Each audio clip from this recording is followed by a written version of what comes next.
அதிகாரம் 3. மறுபடியும் அவர் ஜெபாலயத்தில் பிரவேசித்தார். அங்கே சூம்பின கையையுடைய ஒரு மனுஷன் இருந்தான். அவர் ஓய்வு நாளில் அவனை சொஸ்தமாக்கினால் அவர் பேரில் குற்றஞ்சாட்டலாமென்று அவர் மேல் நோக்கமாயிருந்தார்கள். அப்பொழுது அவர் சூம்பின கையையுடைய மனுஷனை நோக்கி, எழுந்து நடுவே நில் என்று சொல்லி அவர்களை பார்த்து, ஓய்வு நாட்களில் நன்மை செய்வதோ தீமை செய்வதோ ஜீவனை காப்பதோ அழிப்பதோ எது நியாயம் என்றார். அதற்கு அவர்கள் பேசாமலிருந்தார்கள். அவர்களுடைய இருதய கடினத்து நிமித்தம் அவர் விசனப்பட்டு கோபத்துடனே சுற்றிலும் இருந்தவர்களை பார்த்து அந்த மனுஷனை நோக்கி, உன் கையை நீட்டு என்றார். அவன் நீட்டினான். அவன் கை மருகையைப் போல சொஸ்தமாயிற்று. உடனே பரிசேயர் புறப்பட்டு போய் அவரை கொலை செய்யும்படி அவருக்கு விரோதமாய் ஏரோதியரோடே கூட ஆலோசனை பண்ணினார்கள். இயேசு தம்முடைய சீஷர்களோடே அவ்விடம் விட்டு கடலோரத்துக்கு போனார். கலிலேயாவிலும் யூதேயாவிலும் எருசலேமிலும் இதுமேயாவிலும் யோர்தானுக்கு அக்கறையிலுமிருந்து திரளான ஜனங்கள் வந்து அவருக்கு பின் சென்றார்கள். அல்லாமலும் தீரு சீதோன் பட்டணங்களின் திசைகளிலுமிருந்து திரளான ஜனங்கள் அவர் செய்த அற்புதங்களை குறித்து கேள்விப்பட்டு அவரிடத்தில் வந்தார்கள். அவர் அநேகரை சொஸ்தமாக்கினார். நோயாளிகள் எல்லாரும் அதை அறிந்து அவரை தொட வேண்டும் என்று அவரிடத்தில் நெருங்கி வந்தார்கள். ஜனங்கள் திரளாயிருந்தபடியால் அவர்கள் தம்மை நெருக்காதபடிக்கு தமக்காக ஒரு படவை ஆயத்தம் பண்ண வேண்டும் என்று தம்முடைய சீஷர்களுக்கு சொன்னார். அசுத்த ஆவிகளும் அவரை கண்டபோது அவர் முன்பாக விழுந்து, நீர் தேவனுடைய குமாரன் என்று சத்தமிட்டன. தம்மை பிரசித்தம் பண்ணாதபடி அவைகளுக்கு கண்டிப்பாய் கட்டளையிட்டார். பின்பு அவர் ஒரு மலையின் மேல் ஏறி தமக்கு சித்தமானவர்களை தம்மிடத்தில் வரவழைத்தார்.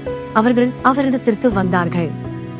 அப்பொழுது அவர் 12 பேரை தெரிந்து கொண்டு அவர்கள் தம்மோடு கூட இருக்கவும் பிரசங்கம் பண்ணும்படியாக தாம் அவர்களை அனுப்பவும் வியாதிகளை குணமாக்கி பிசாசுகளை துரத்தும்படி அவர்கள் அதிகாரமுடையவர்களாயிருக்கவும் அவர்களை ஏற்படுத்தினார். அவர்கள் யாரெனில், சீமோன், இவனுக்கு பேதுரு என்கிற பெயரிட்டார்.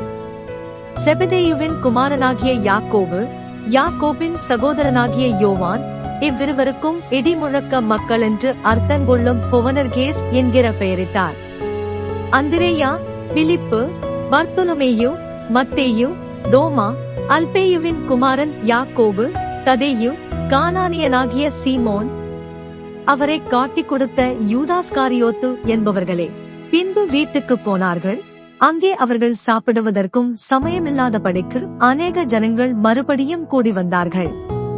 அவருடைய இனத்தார் இதை கேட்டபோது அவர் மதிமயங்கியிருக்கிறார் என்று சொல்லி அவரை பிடித்துக் கொள்ளும்படி வந்தார்கள். எருசலேமிலிருந்து வந்த வேதபாரகர், இவன் பெயல்செபூலை கொண்டிருக்கிறான், பிசாசுகளின் தலைவனாலே பிசாசுகளை துரத்துகிறான் என்றார்கள். அவர்களை அவர் அழைத்து உவமைகளாய் அவர்களுக்கு சொன்னதாவது, சாத்தானை சாத்தான் துரத்துவது எப்படி? ஒரு ராஜ்யம் தனக்கு தானே விரோதமாக பிரிந்திருந்தால் அந்த ராஜ்யம் நிலை நிற்க மாட்டாதே. ஒரு வீடு தனக்கு தானே விரோதமாக பிரிந்திருந்தால் அந்த வீடு நிலை நிற்க மாட்டாதே. சாத்தான் தனக்கு தானே விரோதமாக எழும்பி பிரிந்திருந்தால் அவன் நிலை நிற்க மாட்டாமல் அழிந்து போவானே. பலவானை முந்திக் கட்டினாலொழிய ஒருவனும் பலவானுடைய வீட்டுக்குள் புகுந்து அவன் உடைமைகளை கொள்ளையிடக்கூடாது. கட்டினானேயாகில் அவன் வீட்டை கொள்ளையிடுவான். மெய்யாகவே நான் உங்களுக்கு சொல்லுகிறேன், மனுஷர்கள் செய்யும் எல்லா பாவங்களும் அவர்கள் தூஷிக்கும் எந்த தூஷணங்களும் அவர்களுக்கு மன்னிக்கப்படும். ஒருவன் பரிசுத்த ஆவிக்கு விரோதமாக தூஷணம் சொல்வானாகில் அவன் என்றென்றைக்கும் மன்னிப்படையாமல் நித்திய ஆக்கினைக்குள்ளாயிருப்பான் என்றார். அசுத்த ஆவியை கொண்டிருக்கிறான் என்று அவர்கள் சொன்னபடியினாலே அவர் இப்படி சொன்னார்.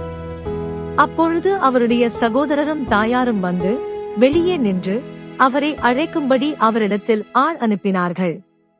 அவரை சுற்றிலும் உட்கார்ந்திருந்த ஜனங்கள் அவரை நோக்கி, இதோ உம்முடைய தாயாரும் உம்முடைய சகோதரரும் வெளியே நின்று உம்மை தேடுகிறார்கள் என்றார்கள். அவர்களுக்கு அவர் பிரதியுத்தரமாக, என் தாயார் யார், என் சகோதரர் யார் என்று சொல்லி தம்மைச் சூழ உட்கார்ந்திருந்தவர்களை சுற்றி பார்த்து, இதோ என் தாயும் என் சகோதரரும் இவர்களே, தேவனுடைய சித்தத்தின்படி செய்கிறவன் எவனோ அவனே எனக்கு சகோதரனும் எனக்கு சகோதரியும் எனக்கு தாயுமாய் இருக்கிறான் என்றார்.